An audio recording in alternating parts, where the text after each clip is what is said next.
Bienvenue sur Africa 24 dans cette nouvelle édition de l'Africa Tonight. Voici les titres de l'actualité. Plus que quelques semaines avant l'élection présidentielle au Kenya, à 55 ans, l'actuel vice-président William Ruto participe à la course au fauteuil présidentiel. La lutte contre la corruption est notamment au cœur de ses priorités. La 14e édition de l'US Africa Business Summit au Maroc, organisée à Marrakech, ce rendez-vous offre aux participants la possibilité de sceller de nouveaux partenariats d'affaires. Et puis les conséquences des inondations au Sénégal, les fortes précipitations ont provoqué de nombreux dégâts matériels qui attisent l'exaspération des habitants. Les détails à suivre dans ce journal. Mais tout d'abord, la mission de la Communauté économique des États de l'Afrique et de l'Ouest en Guinée. Le médiateur de la CEDEAO pour le pays, l'ancien président béninois Thomas Boni-Yayi, est arrivé à Conakry le 19 juillet. Il était accompagné du chef de l'État bissau-guinéen, Umaro Sissoko Embalo, également président en exercice de la CEDEAO, ainsi que du nouveau président de la commission de l'organisation, Omar Alieu Touré, qui ont atterri le lendemain. Au programme de leur déplacement, une rencontre était organisée ce mercredi avec le chef de la junte, le colonel Mamadi Doumbouya. Une réunion durant laquelle les échanges auraient entre autres porté sur la durée de la transition. Alors que la Guinée s'était donné 3 ans avant le retour des civils au pouvoir, la CEDEAO aurait proposé aux autorités une période transitoire de 2 ans. Direction à présent le Kenya, qui vit actuellement au rythme de la campagne électorale en vue de l'élection présidentielle du 9 août prochain. Parmi les candidats en lice, l'actuel vice-président William Ruto, qui a choisi d'axer son programme autour de la lutte contre la corruption et de la hausse du coût de la vie. S'il n'est pas soutenu par le pouvoir, le dirigeant kényan croit en sa victoire. Gladys Mamba. L'actuel vice-président kényan, William Ruto, brigue la présidence aux élections générales du 9 août prochain.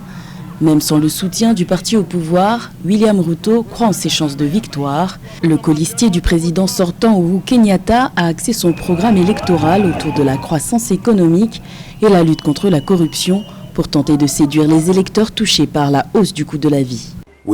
Nous mettrons un frein à l'augmentation des emprunts. Cela n'arrivera peut-être pas à zéro. Mais nous commencerons le voyage pour ralentir les emprunts parce que, comme on dit, quand on se retrouve dans un trou, il faut arrêter de creuser. Muni d'un budget de près de 28 milliards de dollars pour l'exercice 2022-2023, le Kenya accuse un déficit de 6,2% du PIB et doit à la Chine environ 8 milliards de dollars, une dette que le candidat de l'Alliance démocratique unie attribue au contrat de construction d'infrastructures signé avec la Chine sous le président Uhuru Kenyatta. Malgré ses 10 années de vice-présidence, William Ruto se revendique d'un héritage différent. Ce programme économique comprend des ressources publiques, ce qui signifie que nous devons nous attaquer de front à la corruption, n'est-ce pas? Et en fait, lors de cette élection, nous sommes probablement la seule équipe à avoir un plan sur la manière de lutter contre la corruption. La lutte contre la corruption est également le fer de lance de Raila Odinga, son principal rival, soutenu par le président sortant Uhuru Kenyatta. Pour mettre toutes les chances de victoire de leur côté, le candidat William Ruto et son colistier Rigathi Gachagua tentent de se dédouaner du bilan du président sortant qu'ils jugent peu satisfaisant. Dans l'actualité également, une date pour les prochaines élections législatives au Lesotho. Le scrutin se déroulera le 7 octobre prochain. Une information dévoilée ce 20 juillet par le chef de la Commission électorale nationale, Mpaifele Makutu. La même source précise que les résultats devraient être connus dès le lendemain du scrutin. Pour rappel, le roi Alexis III a dissous le Parlement la semaine dernière en vue de ce scrutin. Notons qu'entre 2012 et 2017, ce royaume d'Afrique australe aurait organisé 3 élections. Construire ensemble l'avenir, tel est le thème de la 14e édition de l'US Africa Business Summit, dont le coup d'envoi a été donné ce 19 juillet au Maroc. Pendant 3 jours, des tables rondes sont organisées autour de plusieurs thèmes: sécurité alimentaire, transition énergétique ou encore nouvelles technologies. L'occasion pour les participants de sceller de nouveaux partenariats d'affaires avec des investisseurs américains. Reportage de notre correspondant Séverin Douqueux. Renforcer les partenariats d'affaires avec les investisseurs des États-Unis d'Amérique, c'est l'essence des rencontres du 14e sommet des affaires Afrique-États-Unis dont la cérémonie d'ouverture officielle a eu lieu le 20 juillet 2022 à Marrakech au Maroc. Organisé par le Corporate Council on Africa, ce rendez-vous représente surtout la vitrine de l'engagement durable des États-Unis pour le développement économique envers ses partenaires africains sous la gouverne du pays hôte, le Maroc, exemple de coopération économique fructueuse avec les États-Unis. L'accord de libre-échange signé par le Royaume marocain avec la partie américaine le 15 juillet 2004 a permis au commerce bilatéral d'atteindre 3,3 milliards de dollars en 2020. Nous renforçons les partenariats afin de garantir que les populations des deux côtés de l'Atlantique aient la possibilité de créer une vie meilleure pour leurs enfants, leurs familles et leurs communautés et de réaliser pleinement leur potentiel. Le gouvernement américain a soutenu 802 accords de commerce et d'investissement couvrant 54 pays différents et représentant une valeur estimée à 50 milliards de dollars. Mais nous pouvons et nous devons faire plus. Yet, we can and we must do more. Le 14e US Africa Business Summit, au-delà d'un carrefour du donner et du recevoir, doit permettre aux partenaires africains de se mettre en vitrine, faire valoir l'énorme gisement de potentialités d'affaires dont le continent regorge. Il vise aussi à mettre en exergue les efforts d'autonomisation en termes de sécurité alimentaire, mais aussi d'accès à l'énergie ou encore le développement de l'industrie médicale et pharmaceutique, avec en visée le défi de la transformation locale qui permettrait alors un boom dans le secteur de l'emploi pour près de 1,2 milliard des consommateurs africains. L'Afrique a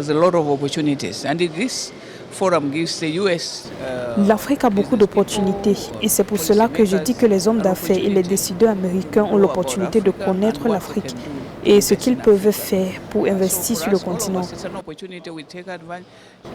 Pour nous, c'est une opportunité. Nous profitons de toutes les opportunités financières qui se présentent, des engagements commerciaux que nous pouvons avoir. L'Afrique est la voie à suivre. L'Afrique a le potentiel. L'Afrique est le plus grand marché. Prennent part à ce rendez-vous de grandes institutions financières à l'instar de la Banque africaine de développement qui interviendront dans des dialogues de haut niveau, des sessions plénières, des panels, des tables rondes et des side events sur les priorités du continent en matière de sécurité alimentaire, de santé, d'agriculture, de transition énergétique, de nouvelles technologies, d'infrastructures et d'intégration des écosystèmes industriels. Dirigeants de sociétés d'énergie, experts ou encore investisseurs y ont pris part. Le Sénégal abritait jusqu'au 21 juillet le 20e congrès de l'Association des sociétés d'électricité d'Afrique. Durant cet événement qui était placé sous le thème « La nécessité du service public et la performance des sociétés africaines d'électricité », les participants ont notamment mis l'accent sur la cybersécurité. Reportage de notre correspondante Samantha Sabirou-Sabobanga. Un rapport d'Interpol sur les menaces de cybercriminalité en Afrique en 2021 révèle que le continent a perdu 10% de son PIB du fait de plusieurs millions de cyberattaques. Aucun secteur n'est épargné, comme le relève ce panel de discussion sur la digitalisation et la cybersécurité pour les sociétés d'électricité. Cadre d'échange organisé par les membres de l'Association des sociétés nationales d'électricité d'Afrique, ASEA, en marge de son 20e congrès à Diamniadio au Sénégal. Et donc je pense que pour moi aujourd'hui, le vrai défi, le risque il existe, il est pour tout le monde, mais ce qui serait important, et à mon avis l'ASEA peut participer à ça, c'est la mise en place d'un cadre de concertation, d'un cadre de partage de l'information et également permettre l'échange d'expériences entre les différentes sociétés. Voilà. Selon la Banque africaine de développement BAD, plus de 640 millions d'Africains n'ont pas accès à l'énergie, ce qui correspond à un taux d'accès légèrement supérieur à 40%, le niveau le plus faible du monde. Les experts recommandent donc aux États africains la digitalisation qui va aider les sociétés d'électricité à gagner le pari de l'optimisation des temps de coupure sur les réseaux, mais également de connecter plus de consommateurs et à moindre coût. Espionnage, sabotage d'infrastructures critiques, crime organisé et atteinte à l'innovation sont également les menaces contre lesquelles il faut armer les acteurs de ce secteur. Effectivement, que nous voyons venir, c'est effectivement de toujours renforcer cet aspect pratique avec vraiment des équipements les plus à la pointe. On a toutes les problématiques autour des protections, parce que vous savez que les pays, les populations veulent une qualité d'électricité de plus en plus importante. Donc vous avez les premiers niveaux de formation pour aller donner l'accès branché, mais aussi et surtout c'est la gestion, l'exploitation du réseau de manière régulière qui devient de plus en plus important. Donc il faut que les techniciens soient capables d'intervenir avec la diversité des équipements. C'est l'autre. Le 20e congrès des sociétés d'électricité en Afrique offre un cadre propice aux échanges et aux affaires pour les professionnels de l'électricité et en particulier les fournisseurs d'équipements, de solutions et d'infrastructures de production, de commercialisation, de transport et de distribution. La saison des pluies fait de nouveau des ravages au Sénégal. À Dakar, les fortes précipitations ont provoqué de nombreuses inondations. Sur place, les habitants sont désemparés. Malgré le lancement en 2012 du projet de gestion des eaux pluviales et d'adaptation au changement climatique, la situation reste récurrente. Antonia Tangana. Le Sénégal fait face à la montée des eaux. C'est dans plusieurs coins de la capitale Dakar que de fortes pluies sont tombées ce lundi 18 juillet. Des précipitations qui ont provoqué de nombreuses inondations et ont détérioré une partie de l'une des principales autoroutes de la ville. Entre voitures englouties et piétons mouillés jusqu'au cou, la situation devient insoutenable pour les habitants, entraînant même leur mécontentement. Chaque année est la même. Les voiturettes nous aident à traverser les zones en cas de forte pluie. Nous avons besoin d'un gouvernement capable de résoudre ces problèmes pour sa population. Malgré le plan de lutte contre les inondations lancé par le président Macky Sall dès son arrivée au pouvoir en 2012, avec notamment l'installation des stations de pompage et de canaux de drainage dans certains quartiers de Dakar, le problème n'est toujours pas résolu et la population sénégalaise s'estime délaissée face aux conséquences des intempéries. Nous pensions que ces inondations étaient derrière nous, mais chaque année, on a l'impression que la situation empire et que le gouvernement ne fait rien. J'ai souvent entendu parler de ces inondations dans cette partie de la ville, mais c'est la première fois que je les vois. Chaque année, nous faisons face au même problème. Nous avons des difficultés à nous déplacer, à rentrer chez nous. C'est vraiment problématique. Chaque année, entre le mois de juillet et d'octobre, la ville de Dakar est submergée par les eaux, causant de nombreux dégâts matériels. D'après l'Agence nationale de l'aviation civile et de la météorologie, les précipitations de ce lundi ont été estimées à 84 mm de pluie en seulement 2 heures dans la capitale. Autre fait marquant, ces inondations se produisent à quelques jours des élections législatives du 31 juillet, dont la campagne électorale cristallise déjà le quotidien des Sénégalais. Nous nous envolons à présent pour le Mali à la rencontre des Songhai, une communauté qui réside dans la ville de Gao, située au nord du pays. Leur nouveau chef, Djibrila Souma Moussa Maïga, a été intronisé le 15 juillet dernier. Alors le Mali est confronté à plusieurs crises, notamment sécuritaires. Le nouveau chef des Songhai plaide en faveur de la consolidation de la paix. Joël Ballot.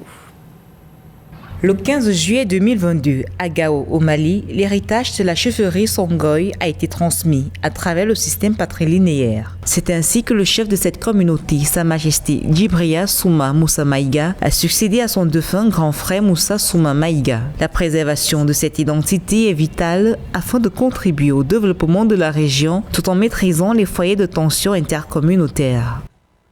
Le Mali étant le berceau des grands empires, nous sommes fiers de revendiquer des héritages des empereurs Kaya Maga Sissé du Ghana, Soundiata Keita du Mali, Soni Alibert et Askia Mohamed du Songhai. Alors que le Mali est dans une dynamique de reconstruction politique après une période de forte turbulence, le chef de la communauté Songhai, Sa Majesté Djibril Souma Moussa Maïga, clairement soutenu par les autorités de la transition du Mali, plaide pour la consolidation de la paix. Une invite pour toute la communauté Songhai afin que chaque citoyen puisse œuvrer au renforcement de la cohésion sociale. Nous voulons nous acquitter de l'agréable devoir de remercier les autorités de la transition, l'armée de l'air, les autorités et la population de Gao. Ici, c'est Gao. Nous nous engageons à œuvrer inlassablement à consolider la paix, la sécurité et la cohésion sociale qui nous est très très chère ici au Mali et à Gao. La communauté Songhai peut s'appuyer sur le riche prestige historique de la ville de Gao, ville impériale sublimée à travers ses sites et monuments incomparables. La mosquée des Askia, monument inscrit au patrimoine culturel de l'UNESCO en 2004, la mosquée de Kanko Moussa ou encore la dune rose de Koima. Pour rappel, après les dynasties Kongo-Rongosi, Dia, Soni et Askia, Sa Majesté Djibril Souma Moussa Maïga est le 5e chef Songhai de Gao depuis 1916, après son arrière-grand-père, son grand-père, son père et son grand frère.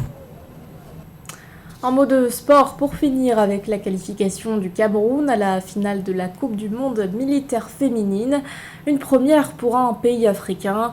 Les Lionnes ont décroché leur billet après avoir largement dominé la Belgique le 19 juillet sur un score de 8-0.